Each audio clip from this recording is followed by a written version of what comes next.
Hey, what's up everybody? It's Corey Bakon, aka The Cut Coach. And today I want to take you on a journey back to the block color that is, using Paul Mitchell the color.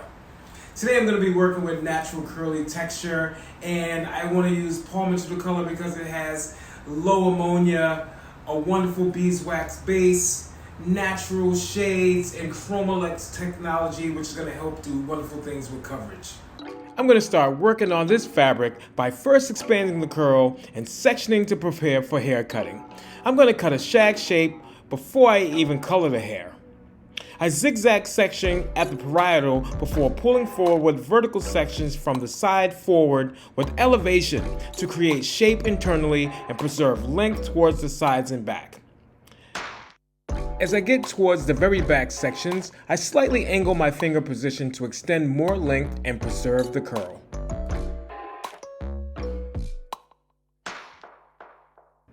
I cut using freehand techniques for detail of shape before using a stroke technique for the internal movement of the curl above the parietal. The texture is soft, so my movements are gentle so I don't damage the cuticle and create frizz. I sculpt the overall shape with slide cutting, stroke cutting, and curl by curl cutting, continually checking the expanded shape.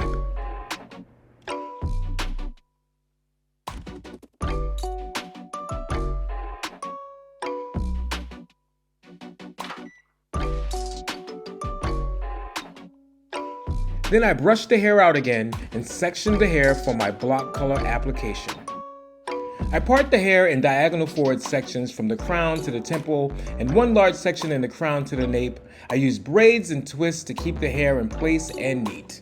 I use a zigzag section to separate the crown from the beginning of the fringe to designate where I'll start blocking for the fringe. And today we're using Paul Mitchell the color with low ammonia, a beeswax base, natural tonalities, and ChromaLux technology for a gorgeous result. My first formulation is 3VR and 20 volume. I'm not looking for a lot of movement or shift in levels. I'm looking mainly to deposit and produce some natural red tone from the underlying pigment. My second formula is 5VR and 20 volume with 2 red shots to add some more natural red tones and shade movement throughout the end result. My last formula is HLP with equal parts 40 volume plus 3 red and 3 violet shots. You can add up to 6 shots per 1.5 ounce of color, and I wanted to create a feeling of 7 or 8 VR. I'm creating a naturally lightened effect, so keeping with tonality is what I'm looking for. I start my application by outlining the largest section with the 3VR formula. Then I break that section into 2 smaller sections. I place a foil on the nape to protect the skin as I apply roots to ends on the entire back section.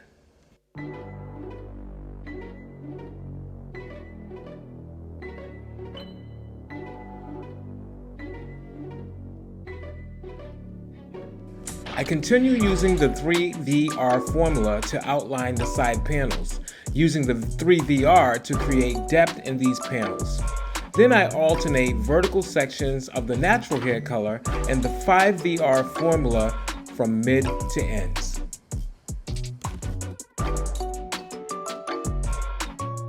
Using the vertical sections will give me a bold placement, while the shade selection will keep it subtle and natural. Making sure to have good saturation on this texture will ensure the best result. The beeswax base of the color is guaranteed to spread evenly and consistently with proper sectioning. The diagonal forward section of the side panel creates movement of light away from the face with the block color techniques. As I finish up the side panels, I gently close the foils to keep the areas separated to process. Leaving the foils open allows air to flow, which the color needs to oxidize.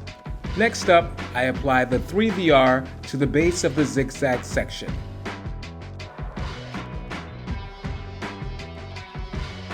I place a foil to block it off, and then I apply the 5VR formula from mid-shaft to ends.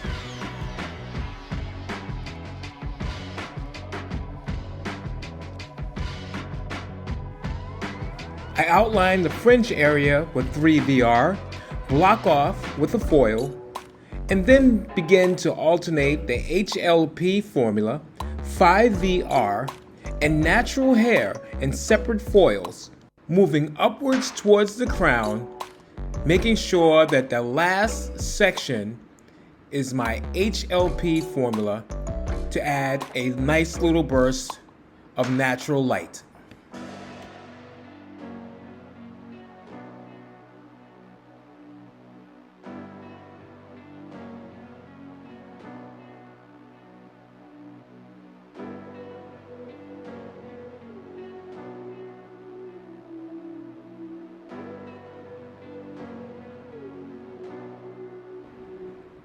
When I'm all done, she gets to process for 35 minutes. And here is my end result. As I comb through with a wide tooth comb and slide cut to refine and detail my dry cut, I can see what the color has done as far as bringing those nice warm violet tones to this hair texture and created movement and light. I grabbed one of my favorite tea tree products, Lavender Mint Defining Gel, and applied throughout the curly hair and watch that hair and that curl just start to develop. I give it a little bit of zhuzhing. I add some Lavender Mint Taming Cream as I layer on and I start to scrunch the hair. Next up, I diffuse the hair, allowing it to form natural curls, holding the head to the left and right in a natural fall, and slowly start to bring out that wonderful shag shape. We can see the depth that I've added to the back with the Paul Mitchell the color. We can start to see the light as it moves and the natural warmth that we are allowing to live in the hair.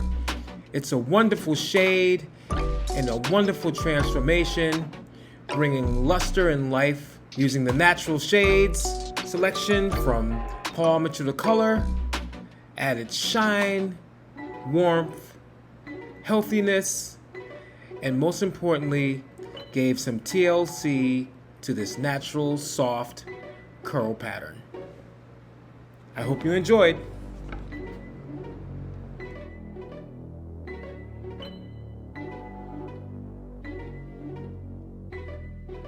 Hey, I really had a great time working with that doll head. She didn't complain and she really didn't move around a lot. So that helped me get to a great result. If you really like this video, like the video or leave a comment. And subscribe to Paul Mitchell Pro for wonderful videos and education coming right your way. Have a great day.